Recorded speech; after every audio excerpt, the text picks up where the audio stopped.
नवंबर के पहले सप्ताह में कक्षा 6 से 12 तक के 1,10,000 शिक्षकों की वैकेंसी। वार्ड सदस्यों को दुर्गा पूजा बाद मिल सकता है बड़ा सौगात। वहीं आंगनवाड़ी सेविका सहायिका संघ का बढ़ेगा वेतन मान। और इधर जीविका दीदी कर रही है आंदोलन। और इधर बात करें तो नगर परिषद में चुनाव जीतने के लिए बच्चों की गलत हलफनामा देने वाले की कहानी हो रही है चर्चा। और इधर पटना एसपी बनकर जहानाबाद जीआरपी थानेदार को बम होने की दी गई सूचना। और बीपीएससी परीक्षा का 1 से लेकर 5 तक का रिजल्ट पर उठ रहे हैं सवाल। नमस्कार, मैं हूं अभय कुमार। आप देख रहे हैं अपना खास कार्यक्रम बिहार समाचार। बिहार समाचार में खबरें, बिहार की बातें, बिहार की देश दुनिया की तमाम खबरें जिसे आपको जानना जरूरी है।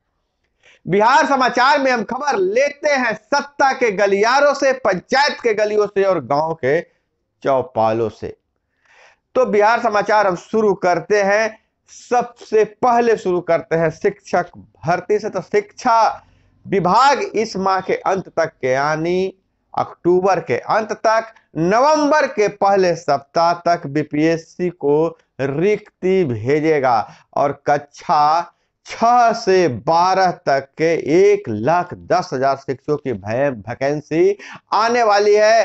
क्योंकि जब वह 1 से 5 तक में बीएड अभ्यर्थियों को मौका नहीं दिया गया था, उससे परीक्षा ली गई थी लेकिन उनका रिजल्ट नहीं दिया गया था, तब से वह आक्रोश में है, अभी भी आंदोलन कर रहे हैं।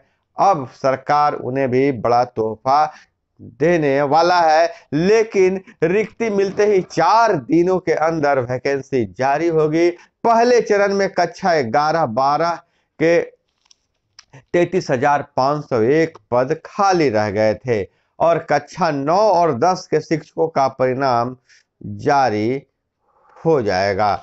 गणित के 2,673 की जगह 1,634 सफल हुए। 11-12 में आधे से अधिक पद खाली रह गए और प्राथमिक शिक्षकों की काउंसलिंग शुरू हो गई है। लेकिन प्राथमिक शिक्षकों के साथ जो 1 से 5 तक बीपीएससी का रिजल्ट जारी किया गया, उस पर क्या बवाल हो रहा है हम आगे बताएंगे। अब हम आते हैं वार्ड सदस्य की खबरों की ओर।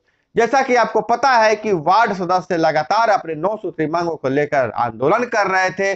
सरकार के तरफ से बयान आता है, सरकार के व्यक्ति की तरफ से कहीं ना कोई मंत्री ने बयान देते हैं और न मुख्यमंत्री देते हैं, बल्कि राजद के नेता बयान देते हैं कि वार्ड सदस्यों को विकास कार्यों का 60% हिस्सेदारी मिलनी चाहिए। इस 60% हिस्सेदारी के लिए वार्ड सदस्य आंदोलन करेंगे। हालांकि वार्ड सदस्य की मांग है कि वार्ड क्रियान्वयन प्रबंधन समिति को सुचारू रूप से उसे काम करने दिया जाए और मुखिया जी से अलग, कहने का मतलब ग्राम पंचायत से अलग, माने ग्राम पंचायत के अंदर ही वार्ड सदस्य एक अलग बॉडी हो और इनका वेतन और भत्ता बढ़ाया जाए। क्योंकि जैसा पहले से कहा जा रहा था कि वार्ड सदस्य जो बन जाएंगे अपना घर का काम करेंगे, महीना में 1-2 दिन वार्डों का काम करेंगे, लेकिन विकास कार्य की योजनाएं इतनी तेजी से लागू किया जा रहा है। कभी वो लोहिया स्वच्छता मिशन के तहत शौचालय का निर्माण, आवास योजना, और जब किसी भी तरह की योजना होती है तो ब्लॉक के कर्मचारी, प्रखंड के कर्मचारी अधिकारी वार्ड सदस्यों को ढूंढते हैं और वार्ड सदस्यों से काम कराते हैं।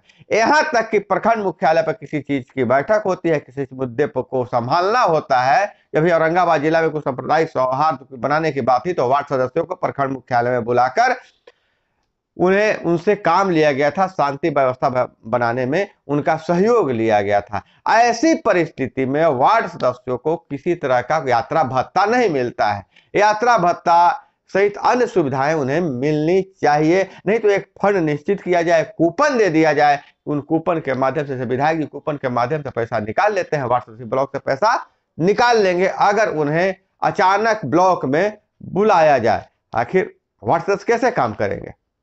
तो इस मुद्दे को लेकर हम एक अलग से वीडियो बनाएंगे। आखिर वार्ड सदस्यों की मांग क्या है और कैसे इसका समाधान हो सकता है, आप अपनी राय भी बताइएगा, हम वीडियो में शामिल करेंगे।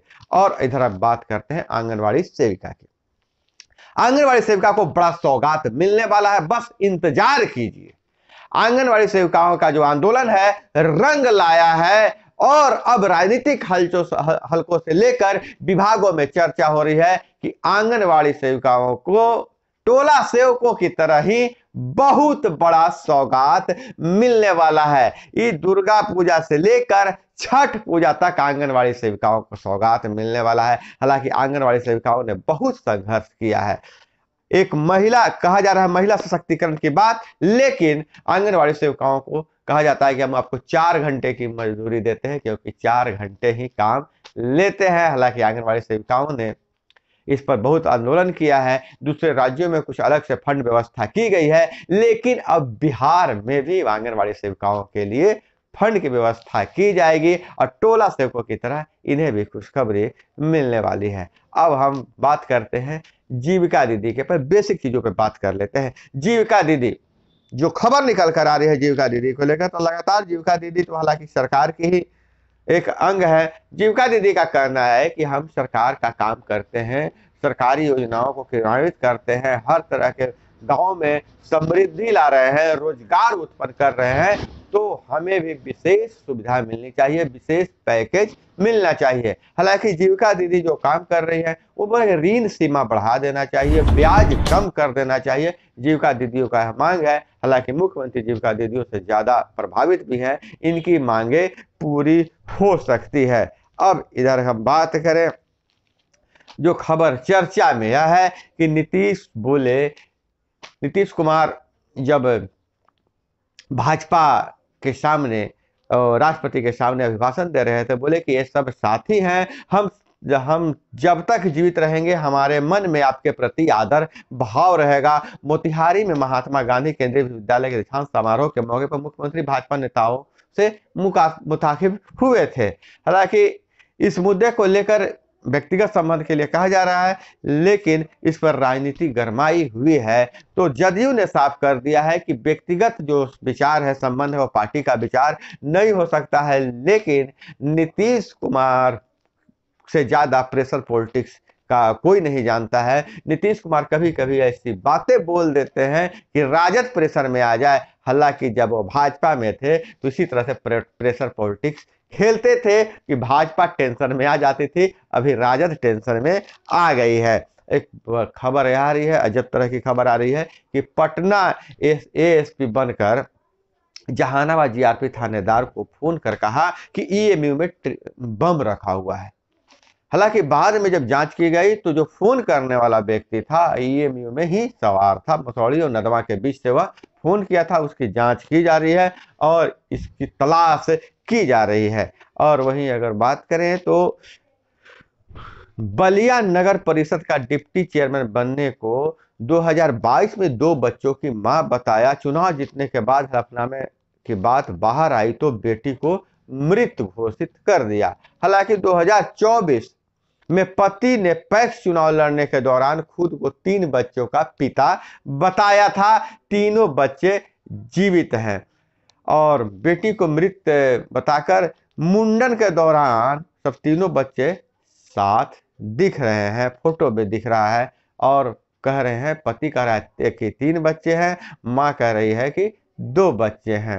हालांकि जो 14 वर्ष की आयु में 2 बच्चों की मां बन चुकी थी, स्वीटी देवी का यह मामला है। पति 3 बच्चे बता रहे हैं, 2008 के बाद एक भी संतान नहीं होने का हलफनामा दिया। 2011 में बने राशन कार्ड में बड़ी बेटी की उम्र 3 साल। पति ने 2019 में 3 बच्चों का मुंडन संस्कार भी कराया था, जो मुंडन में दिख रहा है।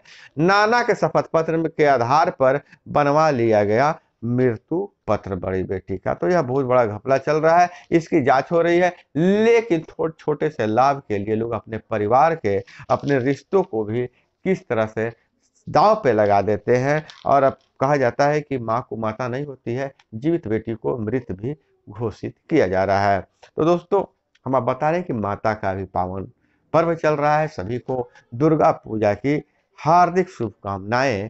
इससे पहले थोड़ी सी राजनीतिक चर्चा की बात करें तो सम्राट चौधरी बोले राजन में एक राजा और सारे नौकर हैं, लेकिन हम सारे लोग जो हैं से माता के पुत्र हैं। आप सभी पर को पर माता की कृपा बनी रही। और वीडियो आप लोगों से गुजारिश है कि वीडियो अगर पसंद आ रहा है तो लाइक जरूर कीजिएगा और सब्सक्राइब जरूर कीजिएगा, क्योंकि मेरा हौसला बढ़ता है। अभी यूट्यूब ने जो ने बताया कि सब्सक्राइब किए हुए जो वीडियो पर व्यू आ रहा है 21% मात्र सब्सक्राइबरों का है। बाकी जो देखते हैं वीडियो 78% लोग ऐसे लोग देखते हैं जो उन्होंने सब्सक्राइब नहीं किया है। तो भैया प्लीज सब्सक्राइब कर दीजिए, सब्सक्राइब करने में पैसा नहीं लगता है। दोस्तों अपना बहुत बहुत ख्याल रखिएगा।